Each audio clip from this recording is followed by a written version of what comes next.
Hello students, in this video we are going to study the remaining part of the chapter number 9. The chapter name is Living Organisms, Characteristics and Habitat. Class 6, Subject Science, NCERT. In the previous videos of this chapter, we had seen that Paheli and Bujaho went to the different places for the picnic, like mountains, region, then after desert regions, and then plains, and they found varieties of animals and plants on that places, and then after they tried to find out the place which do not have any organisms, and then after they came to know that there is no places on the earth where there is no any living organism, and even in the openings of the volcanoes the living organisms are present. Then after next topic we had seen organisms and the surroundings where they live. In that we had seen that the different places has the different kinds of animals and plants. So that means there is the variety of plants and animals of the different regions. Then we had performed one activity, that is activity number 1. In that we found about the places and animals of the different regions like forests, for the mountains, in the deserts and in the sea. In that we had write about animals, plants and other objects which are found in these kind of places. And in the last column you had written any other places that you had visited other than these places. The next we had seen about habitat and adaptation. What is habitat and adaptation? In that we had seen that the place where these organisms, that means plants and animals, they live is known as the habitat. The next we had seen about the adaptation. What is adaptation? So here it is given to you about habitat. The place where the organisms live is called habitat. And then after we had seen the different kinds of habitat. That means terrestrial habitats and aquatic habitats. So in terrestrial we had seen that the plants and animals that live on the land are said to live in terrestrial habitats. And we had also seen some of the examples like grasslands, deserts, then after coastal and mountain regions. So these are the examples of terrestrial habitats. The next we had seen about aquatic habitats. So here it is given to you that the animals that live in water are called, they are living in the aquatic habitats. Like here the examples are also given to you, that is lakes, rivers and oceans are some of the examples of aquatic habitats. The next we had seen about biotic factors or biotic components of the environment and abiotic components of the environment. In that we had seen that the organisms like both plants and animals which are living in the particular habitat is known as the biotic components of that habitat.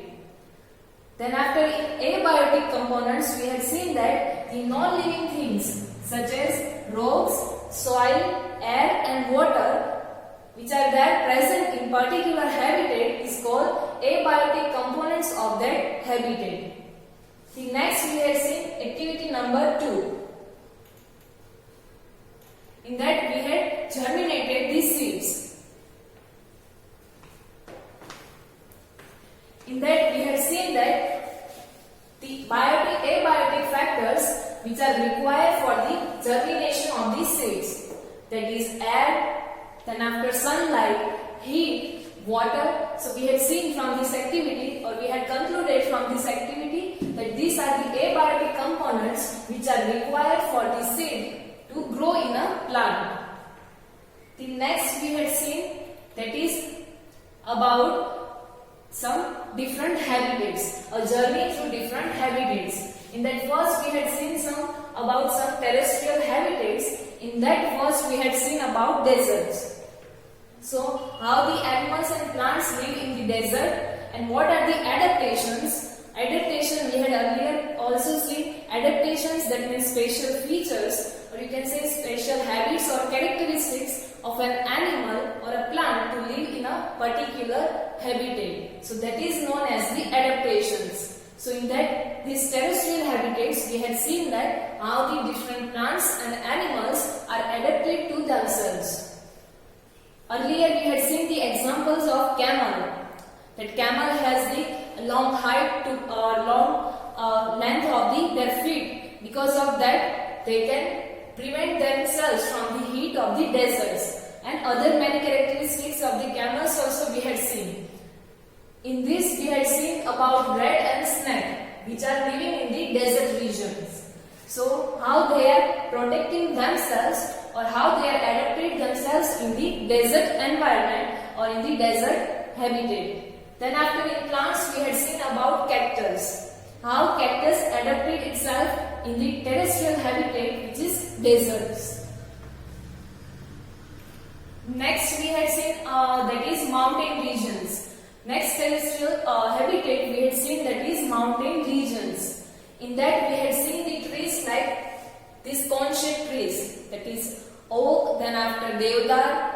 These are the trees which adapted themselves in the mountain regions. And we had also seen some of the characteristics like the shape is like cone-like, the leaves are needle-like structure so that water or snow can easily form their leaves.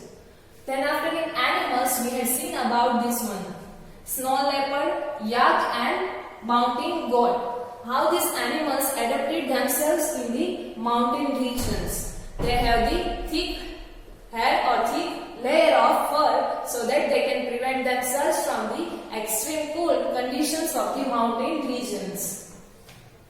The next we had seen that is about grassland.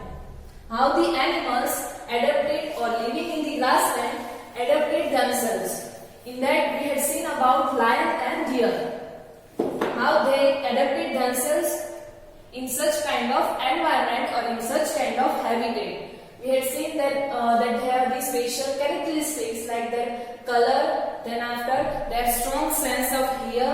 So because of which they are able to survive in the grasslands. Now next topic which we are going to study in this video is about some aquatic habitats. So now let me see the first aquatic habitat, or you can say habitat or the water habitat. That means in this the animals and plants live in the water. And that first one is ocean.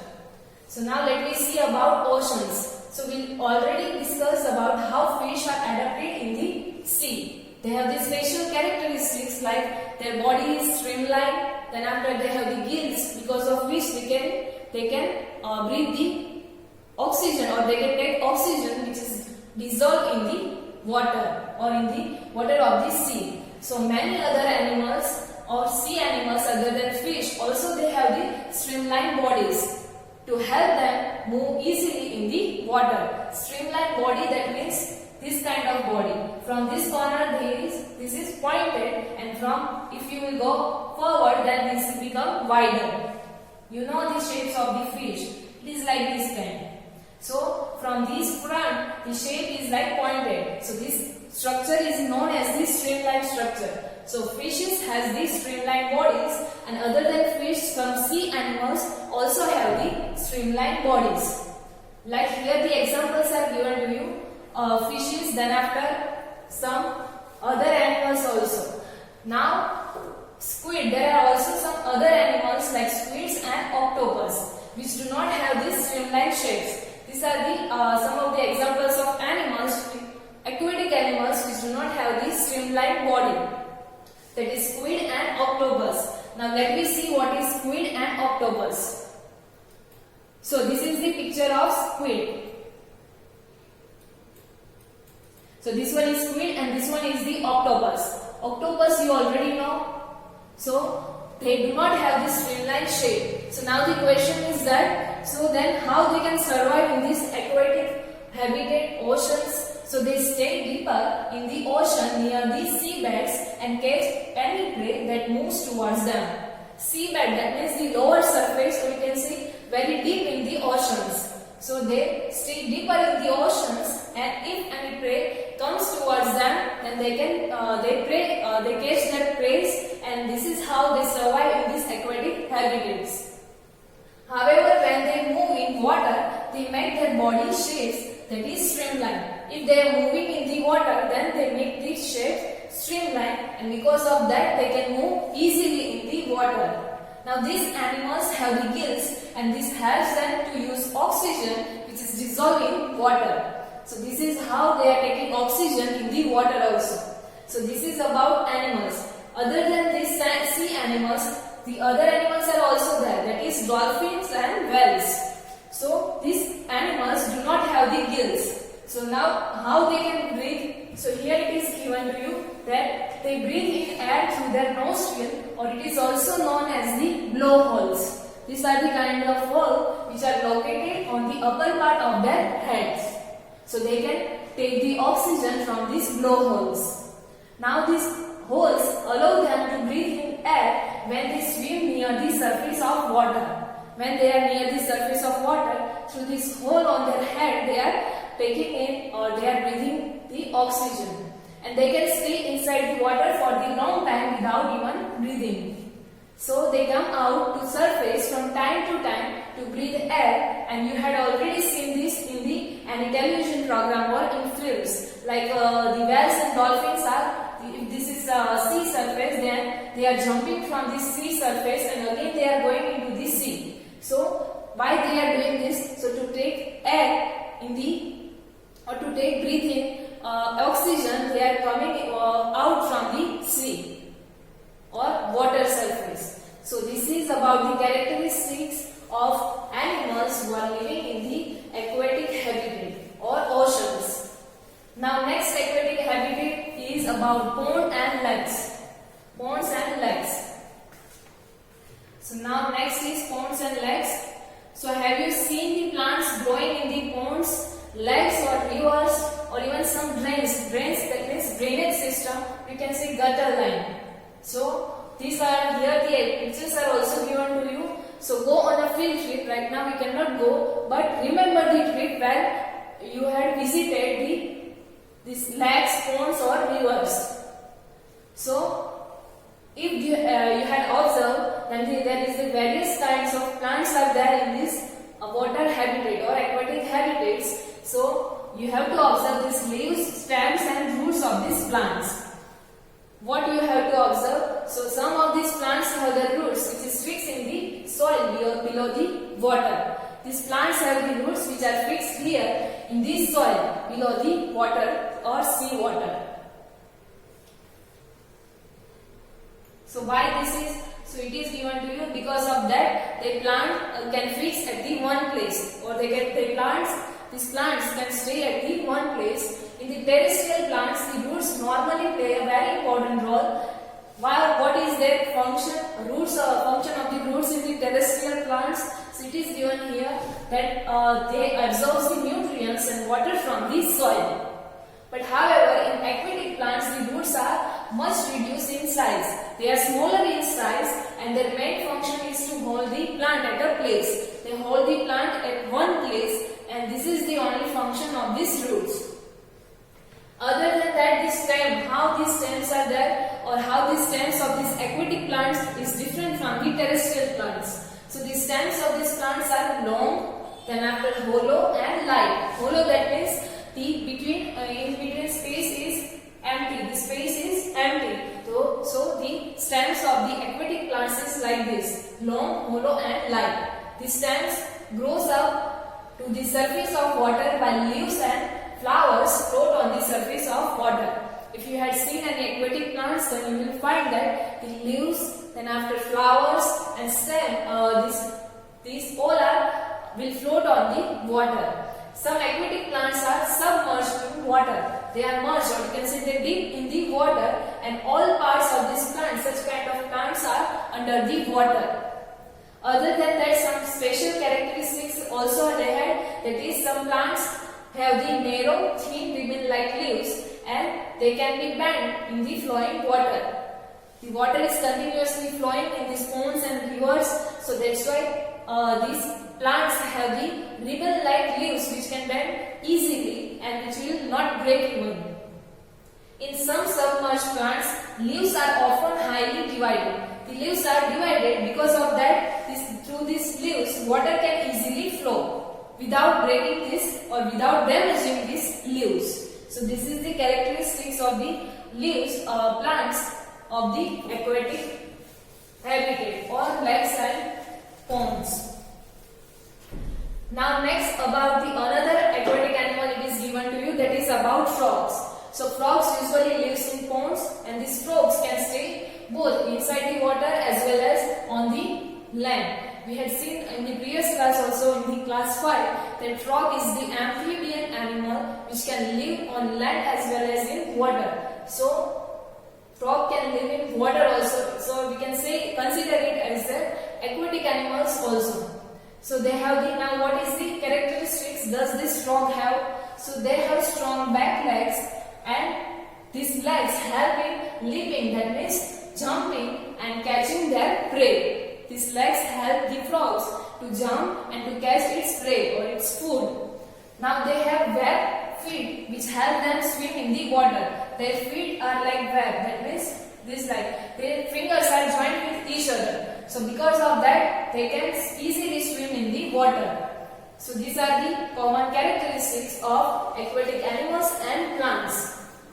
So we have discussed only few common animals and plants compared to the wide variety that live in the different habitats. In these topics we had seen only about some animals and some plants, and there are some characteristics. But there is a variety or wide range of these animals and plants are there in the different habitats. So you may also notice that the very wide variety in plants around you, and if you prepare the herbarium, or you can say a collection of trees or plants as a part of the activities which was suggested you in the chapter number 7. In chapter number 7 we had seen that we get information or we collected the information about the different plants like herbs, shrubs and trees. So if you will prepare this such kind of herbarium, then you will find that there is a variety of plants and animals are there around you, or you can say on the earth. Now imagine that the kind of variety that you could see in the herbarium of leaves and plants from all the regions of the earth. Now you can imagine about this. So there is the how many plants and animals are there on the earth. There is the wide variety of plants and animals are on the earth in the different habitats. So this is about habitats, aquatic habitat. So now that we see the aquatic habitat, how the animals and plants adapted themselves with the aquatic habitats through one animation.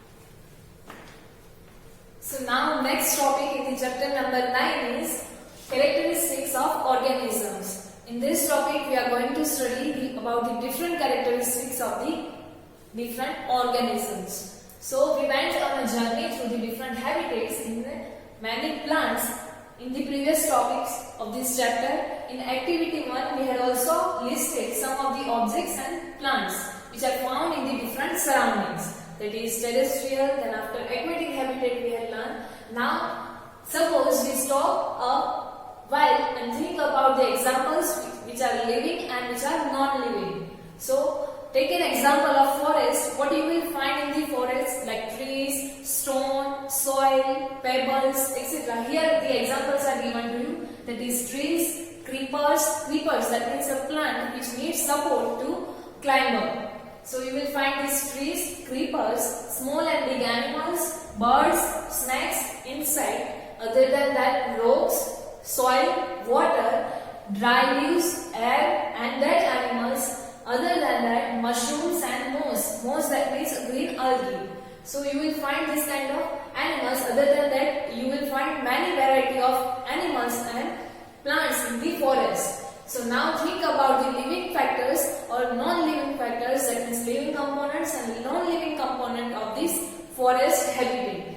So and then after think about the objects you see around you and find about or differentiate the living and non-living objects. For example, objects like chair, table. So these are the not alive. You can say they are not living. So they are non-living factors or non-living components of the habitat. Now Paheli was reading one rhyme, and here it was written by the Edward Lear, but in the complete nonsense. So now let me see that rhyme.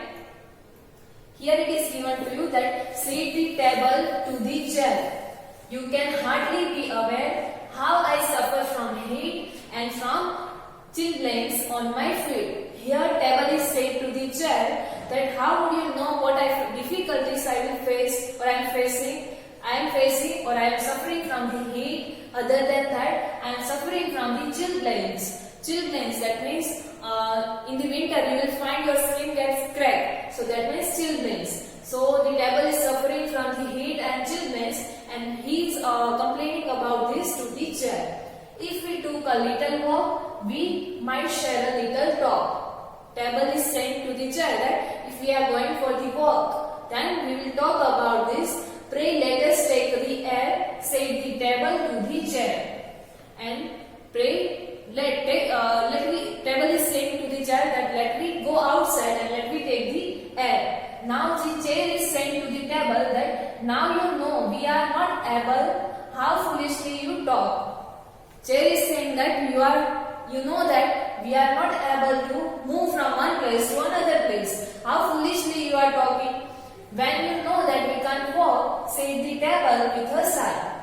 Table is saying that the chair is saying to the table that we are, you know that we are not walk or we cannot talk or we cannot walk. It can do no harm to try. I have as many legs as you. Why can't we walk on two? So table is now replying that why can't we try? Let me try. Why we cannot move? We have the four legs. Or table is saying that we have the four cells like the chair. So why can't we move? So now after reading this rhyme, Paheli and Bujho find this poem very funny. Why? Because they know that chair and table are non-living objects and they cannot move or they cannot talk or walk. So the chair, table, other than chair and table, the stone, coin are also alive. They are not alive, they are not non-living objects. And similarly, we do not know that we are alive and so are all the people of the world. How can we differentiate between living and non-living? So here some examples are given to you. That we also see some animals around you so full of life like dogs, cats, monkeys, squirrels, insects, elephants, cow, buffaloes, etc. and many more. So how do we know now that something is living and something is not living? So often it is not so easy to decide. We are told that plants are living from the lower classes. We are told that the plants are living, the table, chair are non-living. So, but how we can differentiate these plants, tables or chairs from the dog, pigeons or trees and animals? On the other hand, the car, we know that the car and bus, they can move and we are considering them as the non-living. But the tree cannot move. However, we are considering them in the living objects. So now how we can differentiate, that we have to here classify. That plants and animals appear to grow in size with the time. You know that the size of the plants are increased and they grow with the time. But then at the times clouds are also increased their size in the sky. So we are considering but clouds as the non-living. So how now that is possible? Does it mean that cloud is unliving? No, we know that clouds are not living. So now how one distinguish between the living and non-living things? Do living things have some common characteristics that make them very different from the non-living? What are the characteristics of living and non-living? So you are wonderful example of the living beings. We human are living beings. So write about your characteristics in your book and then after check about these characteristics for the different objects like plants, animals and different objects like table and chair.